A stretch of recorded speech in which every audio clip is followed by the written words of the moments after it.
नमस्कार दोस्तों, आप सभी का मिशन कैंपस में स्वागत है। तो आप सब लोग कैसे हैं? उम्मीद करते हैं आप सब लोग बहुत बढ़िया होंगे, तैयारी चल रही होगी। तो आज हम यहाँ लेके आए हैं टॉप 50 स्टैटिक जीके जो सभी परीक्षाओं के लिए अति महत्वपूर्ण है।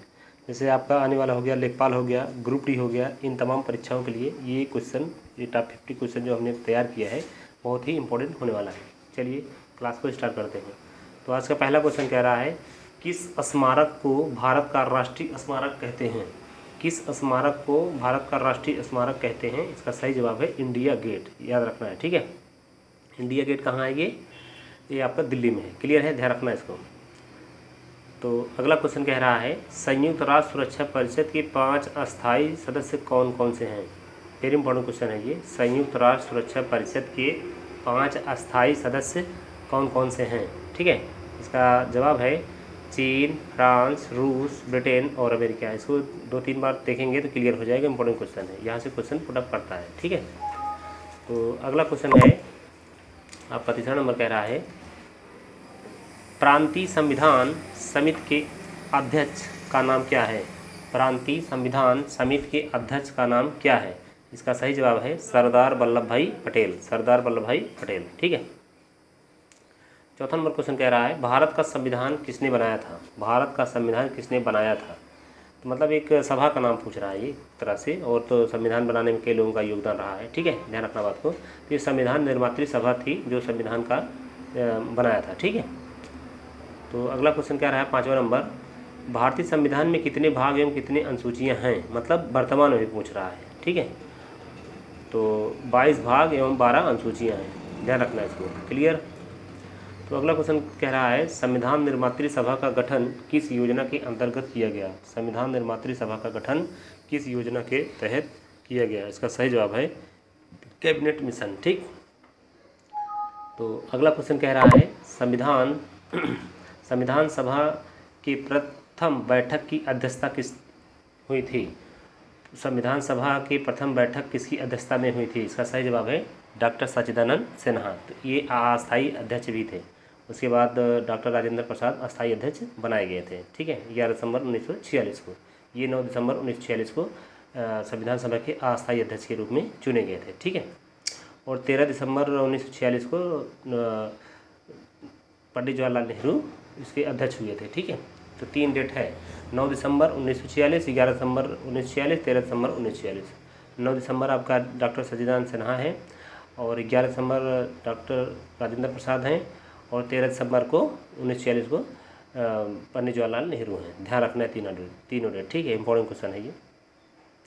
तो 8वां क्वेश्चन कह रहा है, भारतीय संविधान सभा की प्रारूप समिति के अध्यक्ष कौन थे? भारतीय संविधान सभा की प्रारूप समिति के अध्यक्ष कौन थे? इसका सही जवाब है डॉक्टर भीमराव अम्बेडकर। क्लियर। तो 9वां नंबर कह रहा है, संविधान सभा के प्रथम अस्थायी अध्यक्ष कौन थे? डॉक्टर राजेंद्र प्रसाद, ठीक।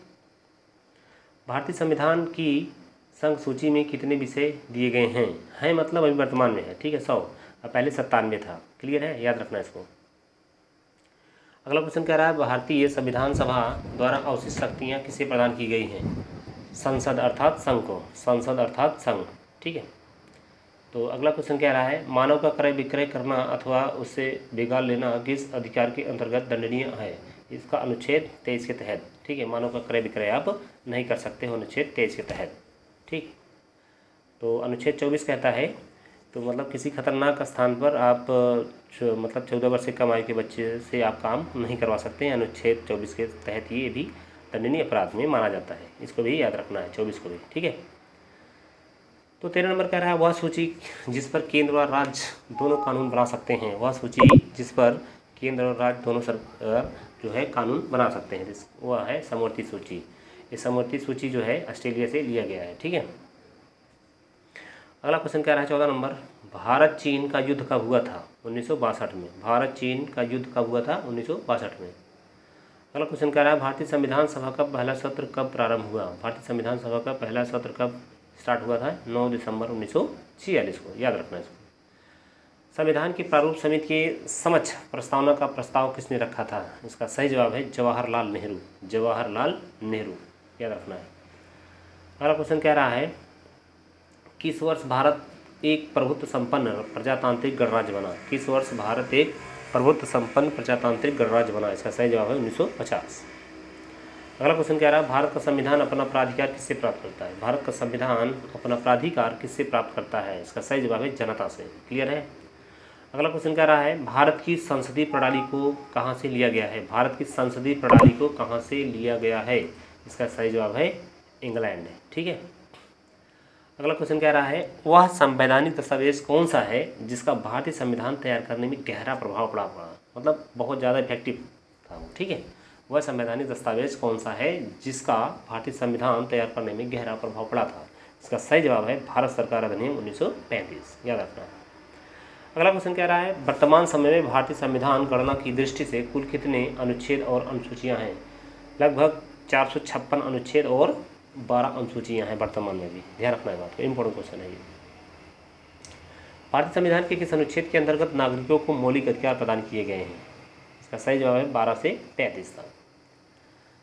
भारतीय संविधान के किस अनुच्छेद में प्रेस की स्वतंत्रता दी गई है? प्रेस मतलब बोलने का अधिकार। आप किसी से आप किसी क्षेत्र पे बहस कर सकते हैं, कहीं भी आप बच सकते हैं। ये अनुच्छेद 19 का से लेकर 19(6) तक सब कुछ ये प्रावधान दिया गया है। बसने का अधिकार, बोलने का अधिकार, कोई संघ बनाने का अधिकार, है ना, ये सब आप तमाम चीज़ें जो हैं ये 19 का से लेकर 19(6) तक सब प्रावधान दिया गया है। ध्यान रखना इसको। तो भारतीय संविधान का कौन सा अनुच्छेद राज्य सरकार को ग्राम पंचायत के गठन का निर्देश देता है? इसका सही जवाब है अनुच्छेद 40। याद रखना है इसको। ठीक है, इंपॉर्टेंट क्वेश्चन है। तो 25वां नंबर कह रहा है भारतीय संविधान का कौन सा अनुच्छेद मंत्रिपरिषद के गठन के बारे में आधारभूत नियम निर्धारित करता है? इसका सही जवाब है अनुच्छेद 75। अगला क्वेश्चन कह रहा है संविधान के किस अनुच्छेद में धन विधेयक की परिभाषा दी गई है? संविधान के किस अनुच्छेद में धन विधेयक की परिभाषा दी गई है? इसका सही जवाब है अनुच्छेद 112 में। 108 में क्या है? दोनों सदनों के बीच संयुक्त बैठक बुला सकते हैं, अनुच्छेद 108 कहता है। ध्यान रखना बात को।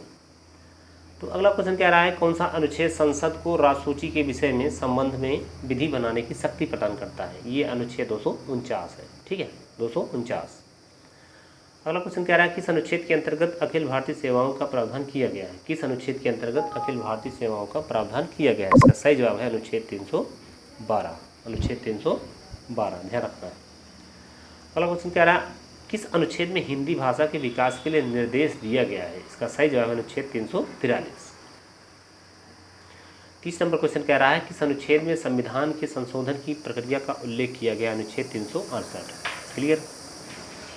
31 नंबर क्वेश्चन कह रहा है किस अनुच्छेद में 14 वर्ष से कम किसी बालक को किसी खतरनाक जगह पर काम करने से निषेध है? इसको तो पीछे ही बता रखा है, फिलहाल दोबारा आ गया इसको और क्लियर हो जाएगा। अनुच्छेद 24 के तहत आप किसी खतरनाक जगह पर 14 वर्ष से कम बच्चों को आप किसी मतलब काम में नहीं लगा सकते हैं। इसके लिए आपको दंडनीय अपराध मिल सकता है, दंडनीय अपराध में माना जाता है। ठीक है। अनुच्छेद 32 कहता है आंध्र प्रदेश एक भाषाई राज्य के रूप में कब गठित किया गया? ठीक, आंध्र प्रदेश एक भाषाई राज्य के रूप में कब गठित किया गया? इसका सही जवाब है 1953 में।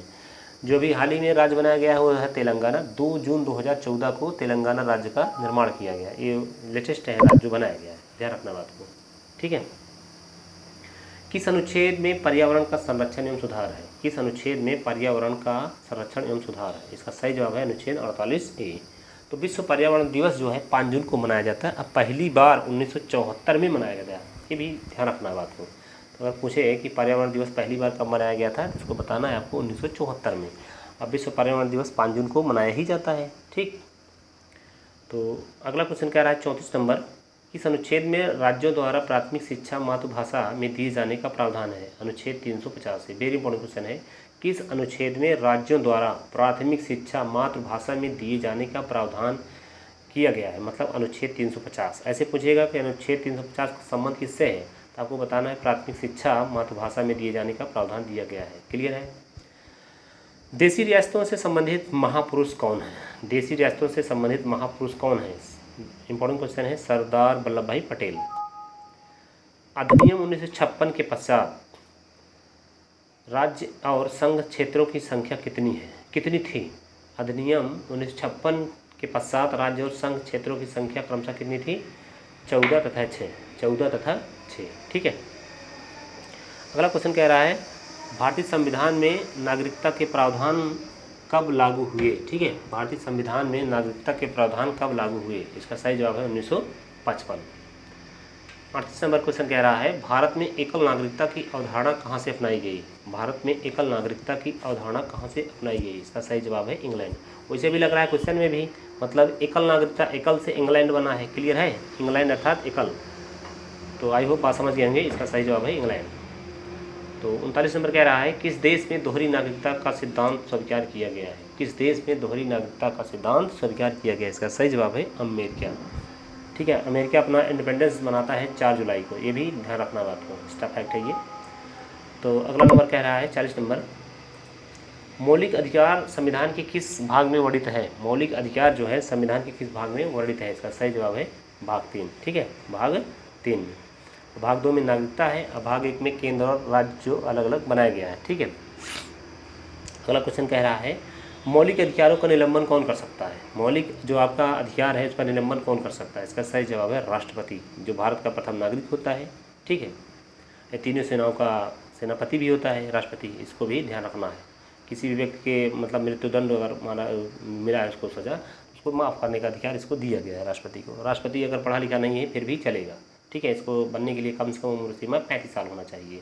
ठीक, और इसका रिटायरमेंट का कोई बाउंडेशन नहीं है, कितनी भी बार ये राष्ट्रपति पद चुनाव में लड़ सकते हैं। ठीक है, तो भारतीय संविधान के अनुच्छेद 25 का संबंध किससे है। भारतीय संविधान के अनुच्छेद 25 का संबंध किससे है, धर्म की स्वतंत्रता से, धर्म की स्वतंत्रता से। ठीक, अगला क्वेश्चन कह रहा है व्यक्तिगत स्वतंत्रता के लिए कौन सी रिट याचिका दायर की जा सकती है। व्यक्तिगत स्वतंत्रता के लिए कौन सी रिट याचिका दायर की जा सकती है, इसका सही जवाब है हेबियस कॉर्पस, हेबियस कॉर्पस। अगला क्वेश्चन कह रहा है संपत्ति का अधिकार सर्वप्रथम किस अनुच्छेद में था। संपत्ति का अधिकार जो है सर्वप्रथम किस अनुच्छेद में था, अनुच्छेद 33 में है। अभी उसको निकाल के रख दिया गया है 300 का में। ठीक है, संपत्ति के अधिकार को। तो अगला क्वेश्चन कह रहा है संपत्ति का अधिकार किस संशोधन के तहत हटा दिया गया। संपत्ति का अधिकार जो है 44वें संविधान संशोधन 1978 को हटा दिया गया, जो कि 300 का में रखा गया। पहले कब कहाँ था, अनुच्छेद 31 में था। ये भी ध्यान रखना इंपॉर्टेंट क्वेश्चन है ये। ठीक है, तो अगला क्वेश्चन कह रहा है 46 नंबर, भारतीय संविधान का कौन सा अनुच्छेद अस्पृश्यता से संबंधित है। इसका सही जवाब है अनुच्छेद 17। ठीक है, भारतीय संविधान के किस अनुच्छेद में राज्य के नीति निर्देशक तत्व का उल्लेख किया गया है। वेरी इंपॉर्टेंट क्वेश्चन है ये, अनुच्छेद 36 से 51। ठीक है, और राज्य के नीति निर्देशक तत्व कहाँ से लिए गए हैं, ये आयरलैंड से लिया गया, इसको भी कभी कभी पूछ लेता है। ठीक है, तो 48वां नंबर कह रहा है भारत के किस राज्य में समान नागरिक संहिता लागू है। भारत के किस राज्य में समान नागरिक संहिता लागू है, तो है जवाब गोवा। और अभी दूसरा राज्य कौन प्रस्तावित हुआ है, वो है आपका उत्तराखंड। यहाँ भी समान नागरिक संहिता लागू होने वाला है। ठीक है, उसको भी ध्यान रखना है। तो अगला क्वेश्चन कह रहा है संसद के 2 क्रमिक अधिवेशनों के बीच अधिकतम कितने समय का अंतराल हो सकता है। इसका सही जवाब है 6 माह। ठीक है, तो आज का लास्ट क्वेश्चन कह रहा है संसद के किसी सदस्य की सदस्यता तब समाप्त समझी जाती है यदि वह बिना सदन को सूचित किए अनुपस्थित रहता है। मतलब कितने दिन बिना बताए गायब रहता है, तो वह है 60 दिन। आप अगर बिना बताए 60 दिन गायब रहेंगे तो आपकी सदस्यता समाप्त समझी जाएगी। तो आई होप ये क्वेश्चन सब अच्छे लगे होंगे। जैसा भी लगा हो इसको कमेंट बॉक्स में जरूर बताइएगा। ठीक है, चलिए इसी के साथ क्वेश्चन को समाप्त करते हैं। जय हिंद, जय भारत।